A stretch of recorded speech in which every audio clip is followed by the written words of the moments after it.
Ladies and gentlemen, welcome back to the other side of the corner and welcome to your latest Chelsea transfer news.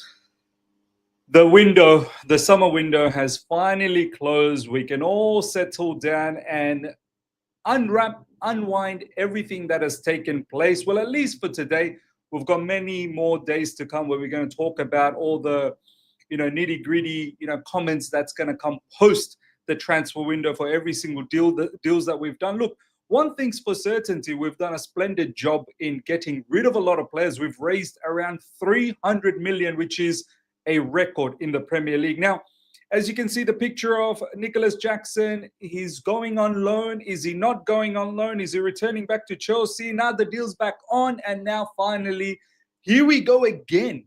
I've never seen this happen in my life, where I saw, here we go again. So for the same player, two here we goes because of the circumstance, because of the situation that Nicolas Jackson found himself in due to Liam Delap's injury. But I'm happy. I'm happy for Nicolas Jackson. Look, ultimately, the chapter was over. A lot of people didn't want to believe this. You better believe it now. Honestly, you best believe it now.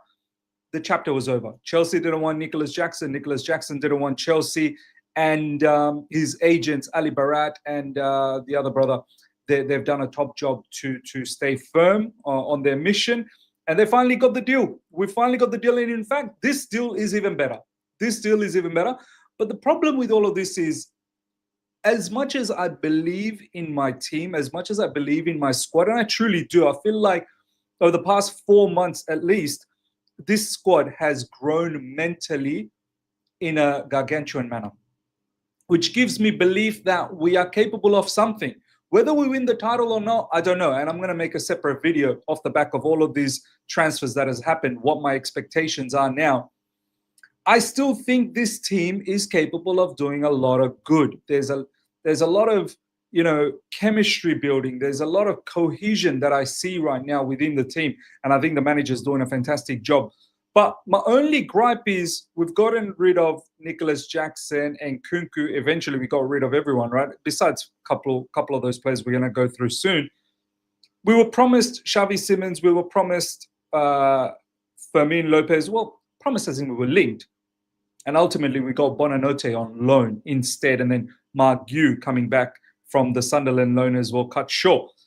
That's the only part where I feel a little bit underwhelming, that, hey, we were linked with all of these, top players. And then eventually, it didn't materialize in that manner. Bonanote, look, he's not a bad player. But the problem is he a level riser for us? Probably not. I've seen a lot of Bonanote. I've told you guys, I've watched a lot of Brighton. I've watched Bonanote in Leicester last season as well. He's not a bad player, but yeah, for me, he's not a level riser. There's an Argentinian, section that's building within Chelsea Football Club, and a Brazilian one as well, South American for that matter. Now, let's go through all the news that has transpired today, ladies and gentlemen. This is for Nicolas Jackson.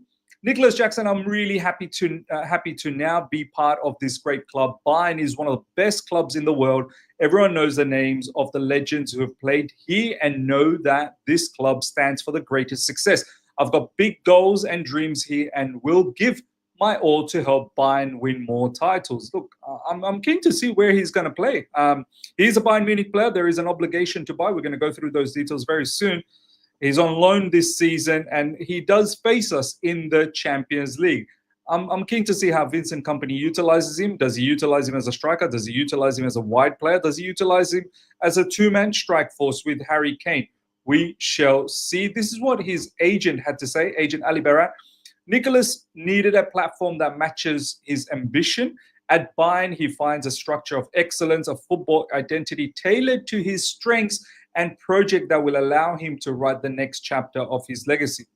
Big words from the agent, big words from the player. Let's see. Apparently, the club matches his ambition. Yeah, look, his ambition was to be number one, and at Chelsea Football Club, he just wasn't going to be the number one striker anymore. I think there has been a falling out for sure with him and Enzo Maresca, or else Enzo Maresca would have fought to keep the player on. But I guess ultimately all of those stories that we heard not that long ago of him wanting to fight and stay at Chelsea and this, that, the other. Look, it was all rubbish. He couldn't handle the fact that Ja Pedro and Liam Delap has come through the building, and he's bounced as soon as that has happened. He did not want to compete and fight for a spot, and that is the honest truth. That is the honest truth. He feels that at Bayern Munich he's probably got a little bit more chance. Probably not when Kane is playing up front, but maybe when Kane's taking a rest, he can play up front, or maybe he can even play on the wider positions. Who knows? Maybe he feels that those circumstances, those situations are a little bit better for him as opposed to Chelsea. Jackson's deal, 14.2 million loan fee. So we got more loan fee. I think it was 12.1 or something like that. We got more loan fee this time around, and we got an obligation for 56.2 million, which is fantastic. That comes down to 70 million. That's exactly what I said. That's exactly what I said that Nicolas Jackson should be worth. Deal comes in at just under 70.5 million. Incredible business. Nicolas Jackson worth 70.5 million. Why not? Of course, why not? I love it.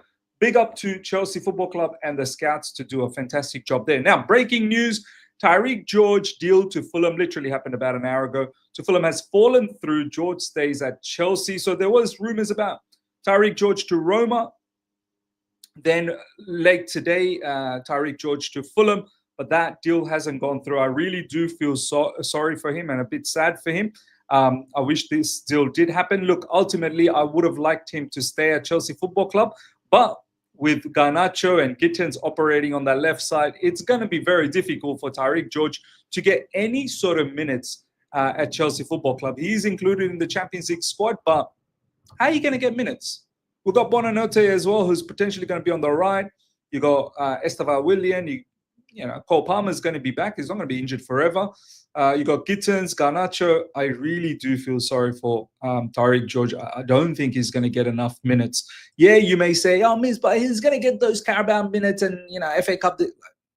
It's not good enough for a youngster who is developing. And I think a move to Fulham would have been nice. And I think over the next few months, 4 months until the January window opens again, I feel sorry that this player's development is going to stagnate because he's simply not going to get any chance to play, I believe. But let's see what happens if he does manage to get any minutes. This is definitely one of the sad stories of this window. And this is where, the directors definitely need to take some level of blame because they've done their level best to get Garnacho, but they didn't look after Tyrique George ultimately, and maybe Maresca and the directors don't really believe in Tyrique George. Now, Chelsea have opted against pursuing a move for Fermin Lopez. A deal for Facundo Bonanote has been agreed, adding to Maresca's options in the position Lopez operates. I truly find, look, as much as I rate my club, I rate my squad, I rate the manager, I've praised how the mentality has been growing for the players. I've been praising the directors, the owners for making all the right moves. I just don't understand how we got neither of Xavi Simons and Fermin Lopez. Now, I get it. There is the UEFA restrictions, but I just thought that by getting rid of Nkunku and Jackson down the track that we have opened up some money. But maybe not. Maybe we didn't. Maybe the finances were a bit too tight. The fact that we didn't even get the Tyrique George deal done, which was, I saw some notes, some reports that it was going to be about £22 million to Fulham, which would have been a sensational amount of money for Tyrique George, pure profit as well. Maybe at the end, the money and the restrictions that UEFA has imposed on us in order to balance our books for the foreseeable future in terms of the transfer windows that are going to come up.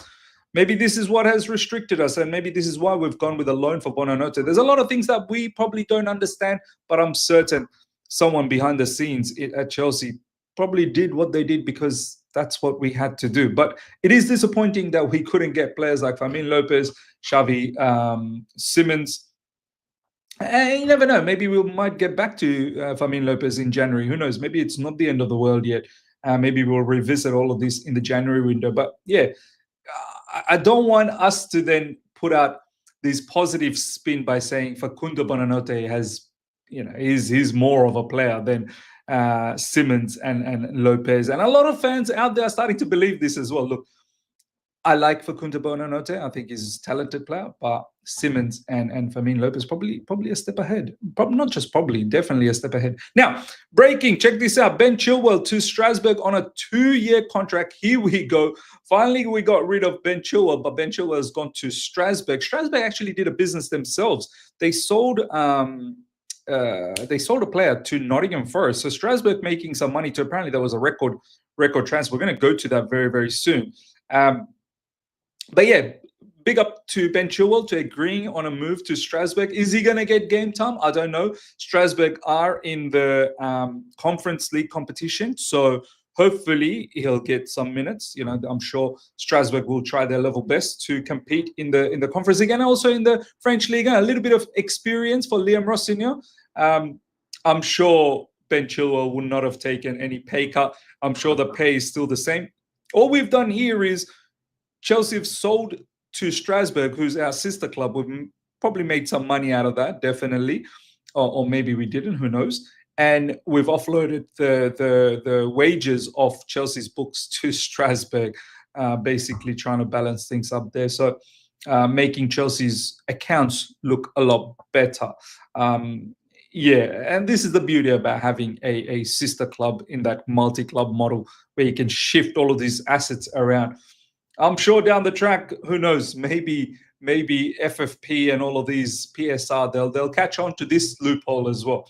But it's not much of a loophole. Multi-club model has been going on for a very, very long time. Anywho, next up, ladies and gentlemen, Raheem Sterling and Axel Disasi stay at Chelsea. So there's still players that we haven't been able to get rid of. Sterling apparently doesn't want to go to Saudi as well, so he's staying. And when you're on 300K plus wages, somewhere around 350K per week, yeah, you're not going to move. No one's going to be able to pay that type of money, so you're not going to move. At least we've been able to offload Ben Chilwell away, but Raheem Sterling is still our player, and he's just going to rot in Cobham. He's not even going to be able to. Obviously, he's not going to be able to feature with the academy because he's too old for it, and he's not going to feature for the first team squad. He's just going to have to rot, and it'll turn out to be the Danny Drinkwater kind of situation. Disasi is another one, ladies and gentlemen. No deal for him. I can't believe Disasi hasn't moved on. I find this strange, and he's going to be another one. You're not going to be in the first team squad, and you're simply just going to rot in a World Cup season where I'm sure he would have had ambitions to be in the squad for France. Yeah, no chance whatsoever. Absolutely no chance. They should have done a lot better to find themselves a move. Look, I can understand why Raheem Sterling, because he's on mad wages, but Disasi, you really should have done better. Check this out. Andre Santos has rejected a move to Al Qadsiya. They offered 50 million euros to Chelsea. Look, Andre Santos, too much of a big player for us now. I think next season there's going to be move again. And who knows, maybe in the midfield, a few players might go. But I'm starting to think Andre Santos is now going to be a household name at Chelsea. I think he's going to have a long Chelsea career. Hopefully that's the case. So watch this space. Let's have a quick look at Fabrizio's page, because there was another transfer that I wanted to just quickly touch base on in regards to Strasbourg. There's a lot of different here he goes that has dropped over the last few hours or so. Check this out. Official: Nicolas Jackson joins FC Bayern from Chelsea on initial loan deal with buy clause. First pictures as Bayern Munich player with Diamanti Camara and Ali Baran, owner of Epic Sports, who brokered the deal. I thought he was off to Senegal. Maybe these pictures are from Senegal. Who knows? Or maybe these pictures were already taken. They knew what was going on. Who knows? Real Betis get Soufiane Amrabat. We'll cover all of that on a separate video, on my second channel, Miss TV Total Football. Give that a watch, definitely. Tyrique George news. His deal has collapsed. We already know the Isak story. Zinchenko to Nottingham Forest. Here we go. This is the one. Nottingham Forest agreed deal to sign Delane Bakwa from RC Strasbourg. Agreement sealed. Deal worth 35 million euros fee. Record Strasbourg. I mean, Strasbourg's doing business as well. Blue Coat doing business. And I think this is going to be the norm moving forward. We're gonna be making a lot of money through this revenue stream of buying and selling players. Ladies and gentlemen, let me know your thoughts about everything we spoke about. Hope you've enjoyed this. Smash up the like button if you're here for the first time. Subscribe, hit the bell notification to stay in touch with all my content. Tomorrow, all you can eat Chelsea, God willing, and then soon I'm going to drop my video of what I thought about the transfers for Chelsea and what the expectations are moving forward. So until next time, everyone, take care. See ya.